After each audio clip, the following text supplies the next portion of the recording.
Board का exam देने वाले परीक्षार्थियों के साथ यशस्वी प्रधानमंत्री मोदी जी बड़े चाव से परीक्षा पे चर्चा करते हैं और उन्हें मोटिवेट करते हैं। और जब नीट का पेपर लीक होता है और उसमें इतने बड़े धांधली होता है तो उस पे मोदी जी चुप क्यों हो जाते हैं? आखिर उनके चुप्पी साधने के पीछे क्या वजह है, इसके बारे में हम आपको बताएंगे।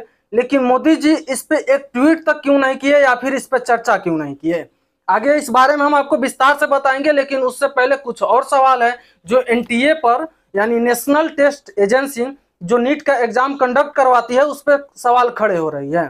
तो पहला सवाल है कि जिन लोगों ने नीट के एग्जाम में धांधली किए या फिर नीट का पेपर लीक किए उन तक अभी तक पुलिस वाले क्यों नहीं पहुंच पाए। और दूसरा सवाल कि एनटीए के द्वारा 5 मई को नीट का एग्जाम करवाया गया था और उसका रिजल्ट 14 जून को देना था, लेकिन 14 जून के बजाय 4 जून को ही रिजल्ट क्यों जारी कर दिया गया।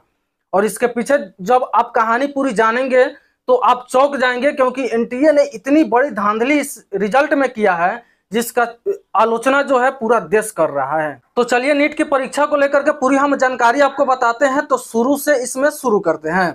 बता दें हम आपको कि 5 मई 2024 को नीट का एग्जाम हुआ था। जैसे ही एग्जाम खत्म हुआ वैसे ही ये खबर सामने निकल करके आने लगी कि नीट का पेपर जो है लीक हो गया है। जब इस पे एनटीए से सवाल पूछा गया तो एनटीए ने अपने बचाव के लिए बिना जांच किए बिना इंक्वायरी किए इस पे उन्होंने अपना पाला झाड़ते हुए कहा कि ये सब अफवाह बात है, इन अफवाहों से बच्चों को बचना चाहिए। नीट का पेपर जो है कहीं से भी लीक नहीं हुआ है और परीक्षा जो है शांतिपूर्ण तरीके से करवाया गया है। आश्चर्य की बात तो तब हुई जब एनटीए वाले ने नीट का रिजल्ट जारी किया।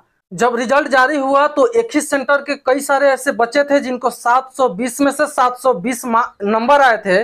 और पूरे ऑल इंडिया की बात करें तो 67 ऐसे बच्चे थे जिनको 720 में से 720 नंबर आए थे। इसके अलावा भी एक और गड़बड़ी का मामला सामने आया जिसमें 2 ऐसे स्टूडेंट थे जिनको 718 और 719 नंबर आए, जबकि एनटीए के हिसाब से ये नंबर पॉसिबल ही नहीं है। एनटीए के द्वारा जिन बच्चों को 718 और 719 नंबर दिया गया था, जब इस पर सवाल पूछा गया तो एनटीए वाले ने कहा कि 718 और 719 नंबर हमने इसलिए दिए हैं कि एग्जाम हॉल में थोड़ी सी परेशानी उन बच्चों को हुई थी तो उन्हें ग्रेस मार्क दिया गया था। हालांकि उस परेशानी को लेकर के एग्जाम के समय कुछ नहीं बताया गया, लेकिन इस समय जब सवाल उनसे पूछा गया तो बताया गया। लेकिन और रही बात आदरणीय प्रधानमंत्री मोदी जी की, तो मोदी जी आप तो बड़े चाव से जो बोर्ड का एग्जाम देने जो परीक्षार्थी जाते हैं तो अपनी परीक्षा पर चर्चा करके पूरा शोर मचा देते हैं।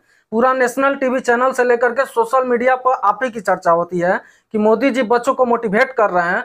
लेकिन जिन बच्चों ने नीट की तैयारी की थी इस उम्मीद से कि इस बार सिलेक्शन होगा तो मेडिकल कॉलेज पहुंचेंगे, उन बच्चों के साथ इतने बड़े जब धांधली हुआ तो उस पर आपका एक ट्वीट तक क्यों नहीं आया। एनटीए वालों की तरफ से एक और ऐसा काम किया गया जिस पे लोगों का डाउट होने लगा कि हो सकता है कि एनटीए वाले ने एक बहुत ही बड़ी धांधली की। तो वो धांधली ये थी कि 14 जून को नीट का रिजल्ट देना था, लेकिन 4 जून को उन्होंने दे दिया और 4 जून को लोकसभा चुनाव जो हुआ था उसका गिनती उसी दिन हो रहा था। और एनटीए के और लोगों के हिसाब से एनटीए ने रिजल्ट 4 जून को घोषित करके साबित करना चाहता था कि लोगों का ध्यान जो है गिनती की तरफ चला जाए और इस रिजल्ट से ध्यान हट जाए और इस पे कोई बात विवाद ना हो और इसको यहीं पे दबा दिया जाएगा।